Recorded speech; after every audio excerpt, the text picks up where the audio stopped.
And so the season began. He's now come to Sheffield United and in his first game scored 2 goals. His share of penalties in the European Championships.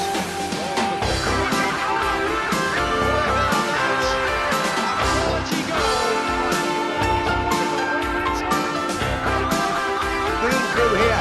Woods makes the save. But here's Dane Whitehouse. It's 1-0 to Sheffield United.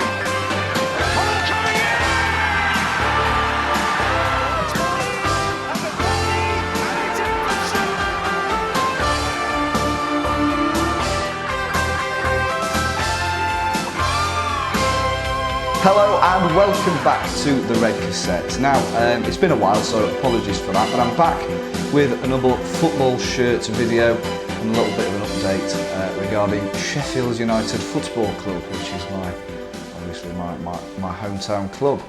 So, first of all, let's jump straight into it. The new kit deal. Now, it was announced the 16th of June, recording this the 24th, so it's a week ago, more or less, more than a week ago. I'm slow, apologies for that. There's not a lot I can do. I'm a very busy boy. But anyway, so the new kit deal, which is a multi-club arrangement, has been announced between United World and Errea. So this is essentially all of the clubs of United World, so Beershot, Chattereau, Errea United, all those other clubs that are part of the conglomerate of clubs that we're a part of. They will also be subject to this kit deal, and I think Beershot have already showcase some of their new training gear, which looks very nice, and I shall talk a little bit about that later. So, what have Sheffield United said? So, the club have stated that they will have a direct hand in designing the kits, and have commented on what we might see. So, I can't remember who it was, but I think it was Steve Bettis, said that the home kit will have a nod to history. Now, a lot of people have been saying, well, they think it'll be either a nod to this kit, which is the 96-97 home, or the 97-98 home. Those two kits quite popular, I think. I disagree. I think that it will be inspired mostly by the 1992-94 shirt, which was of course the first Premier League shirt, which the club did actually re-release. I have my own original right here. I think it'll be based off this. I think the lace-up collar may return, or we might get like a proper collar, but I do think that there'll be this style, if that makes sense. Whether it'll look right without labour on it, I don't know, but anyway, I think that's what the home shirt will look similar to.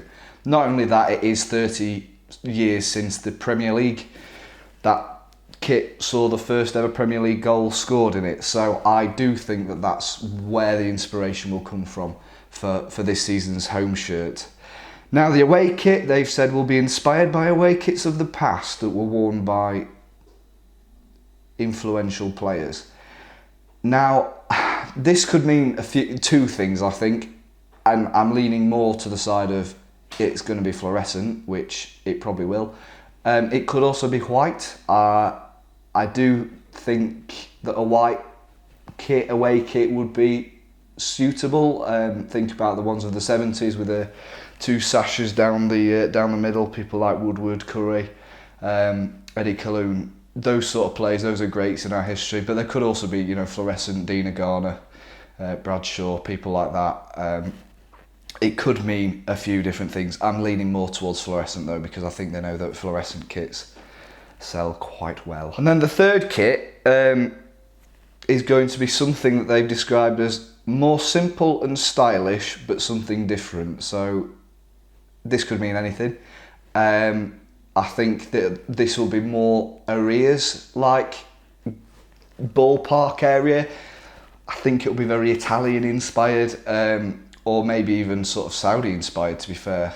It could be anything, literally could be anything. And they're saying it's going to be a bit of trailblazer in terms of kit, so that could mean it's like a bodysuit or something, or a full three-piece suit. You just don't know with United, it could be anything. To be honest, I don't know when we'd have to really wear a third kit, because if the red and white, yeah, fair enough. There's Change Street, which will be the fluorescent or white. There aren't many other teams in the division that play in fluorescent green or white, so I don't really see the need for a third kit. But there we go, we'll soon see why we'll need a third kit. It's probably to sell more, but there we go. But the good thing about the club having a direct hand in designing the kits is we could see something which a lot of fans have requested, which is the return to stripes on the back of shirts. Now, up until I think 2017, we always had this. It was only the 2018-19 shirt that ditched it, which we got promoted into the Premier League, of course. I'm torn with this one. A lot of fans really want stripes on the back. They think it's more of a classy look. I think it looks terrible when the players have got numbers on the back, but, and there is a but, I think it looks better having stripes on the back when you've not got a number on the back. So most people nowadays don't really bother paying for like, oh, I want Billy Sharp 10 on the back, unless they're 10. Most people just leave it blank because it's an extra like 15 quid to have it printed. And I feel like when it's just a big blank space, you notice it more and it looks a bit meh. So I can understand both sides of the argument. Maybe a compromise could be made. Maybe we could have the replica, well, they're not replicas, but the shirts that sold to the public having stripes on the back, but the ones on the pitch having no stripes on the back and just a number. The reason why I'm saying this is because Doncaster's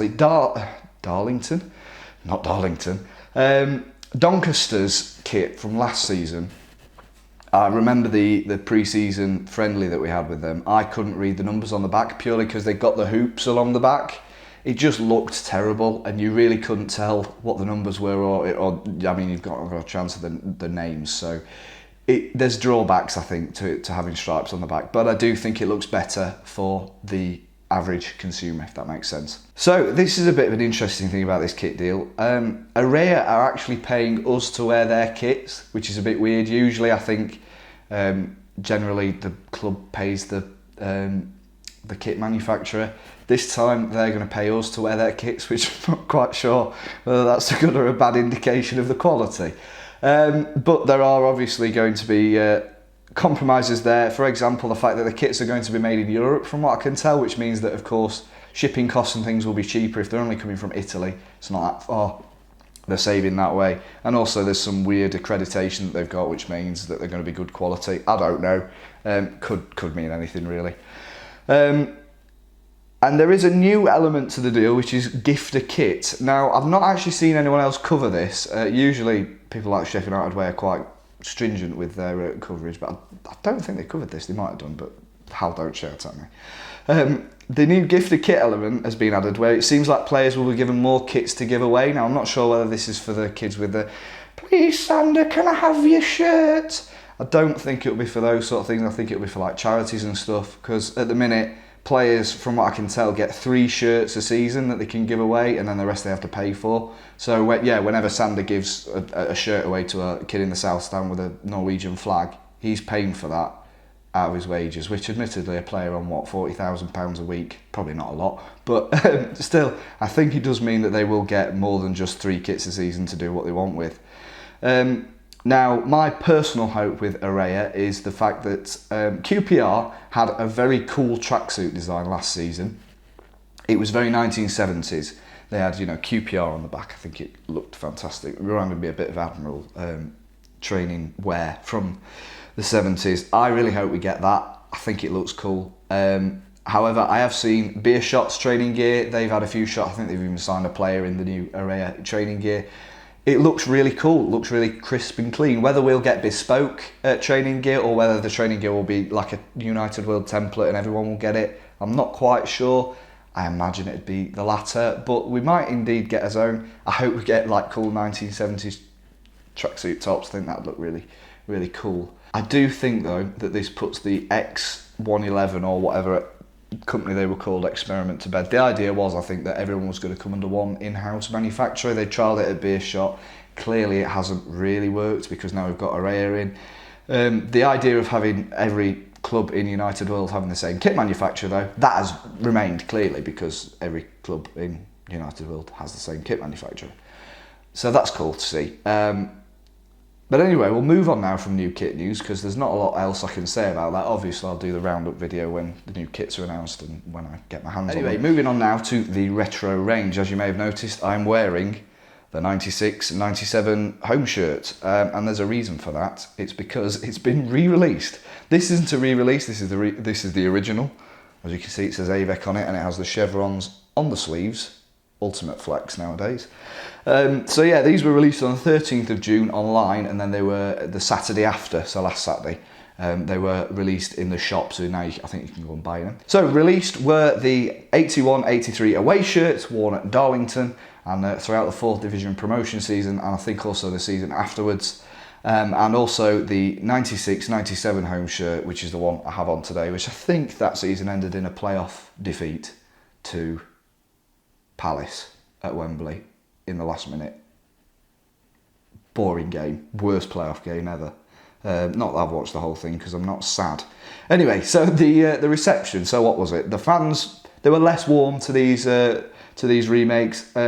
They didn't go down as well. I feel like the price has something to do with that. For example, this shirt was 45 quid, which is the same as the re-release of the 89-90 season shirt, but the 81-83 shirt was £55. Now, I'm not quite sure why it was more expensive. It could genuinely just be that the club have gone, well, usually these sell for 400 quid on eBay, so we can charge them a bit more. Or whether it's just because it's got a Hobbit logo on it, which is interesting, and that they may have had to pay a bit extra for licensing. But anyway, I feel like 55 quid's too much, which is why I haven't bought it. I would, however, have bought the home shirt for that season. I really like the look of that. I have the silk scarf for it somewhere. It's just I think it's nicer. Great memories in the brown and yellow shirt. Obviously not for me, more for my dad.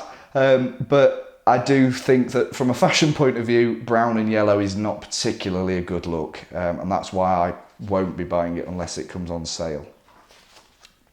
So if you are the man who prices up the items in the shop, 50% off, I'll buy it. Maybe not 50% off because that's a bit much, but you know what I mean. Anyway, so this release was indeed accompanied by many other retro-themed accessories such as badges, fridge magnets, stuff like that, and most notably a pair of socks.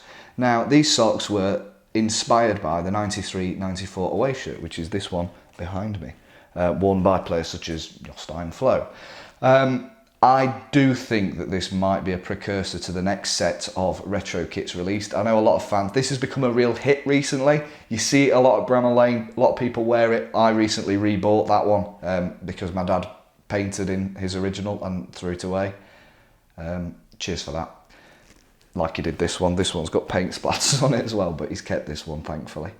So yeah, I do think that might indicate what's coming next. But yeah, so what are the re-releases like that have been released this time? So first of all, we'll start with the 96-97, sorry, which is this one. The quality seems all right. I've only been in the shop and had a feel. I've not worn them. However, the material is completely different to the replicas from the time. Now, there is the reason possibly for this. This shirt is clearly a replica from the time.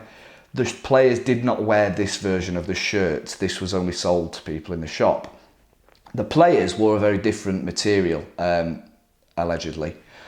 And I have a feeling that the new reproductions are made from that material, if that makes sense. So you're actually buying like a player issue shirt-ish, rather than the like traditional reproduction, which it could be a blessing or a curse. This shirt is so nice to wear. It's such a soft fabric, whereas the newer one feels a little bit more coarse. And then in terms of the 81-83 away shirt, seems decent, fairly true to the original from what I can tell. I've only ever felt the home shirt for that season, so I'm going off that it'd probably be the same material, which it probably would be. But the only thing I did think was it was a little bit thin. The material did feel a little bit like a modern thin sort of feel, whereas the original's I feel like quite a thick shirt, as opposed to a thinner one, because obviously technology changes. But my main issue with this release is the lack of branding on the 96-97 shirt. Now obviously, yeah, fair enough, we're not going to get AVEC to agree to put their badge on a shirt they haven't made for 25 years. So that's fair enough, but I feel like with AVEC shirts, with the missing like chevrons on the sleeve, badges, there's even like a little badge down here that has authentic AVEC. It kind of looked a bit bare, if that makes sense. Like the AVEC branding, especially of like the diamond shirt, if they ever remade that, I don't know what they'd do, because that's covered in AVEC branding. they would struggle. So I feel like, yeah, Avec is always going to be a difficult one to remake. Then again, Sunderland remade their version of this shirt. Fun fact about this shirt, actually, this is so similar to Sunderland's shirt from the same season, which was the final season they had at Roker Park. Avec accidentally put Sunderland badges on this shirt and sent them up to Sunderland. They actually sold them in their shop for, I think, 10 minutes before someone realised, oh no, it says The Blades on it. So that's quite an interesting fact. I would love to get a hold of one of the Sunderland badged up Blade shirts, because I feel like that would be very rare and very expensive, but very cool. So if you do know anyone that has one, mostly speaking to people in Sunderland here, because I don't imagine many people would have them down here, do get in touch. I would like to organise a donation, because I have no money. But there we are. So that's what I reckon to the new reproductions of shirts. Do comment down below what you think, and also what shirts you would like to see in the future. I know I've got a few. Certainly, I think a lot of people would like to see this one remade. I'd also like to see the Singing in the Rain shirt, as my dad calls it, the yellow away shirt from 1991-92. I think that is a really clean, beautiful shirt, and of course we beat Wednesday 3-1 in it, Bobby Davidson night. I think that would be a very popular shirt to be reproduced. I also really would like to see the home shirt from the 4th Division reproduced. I think that looks really cool.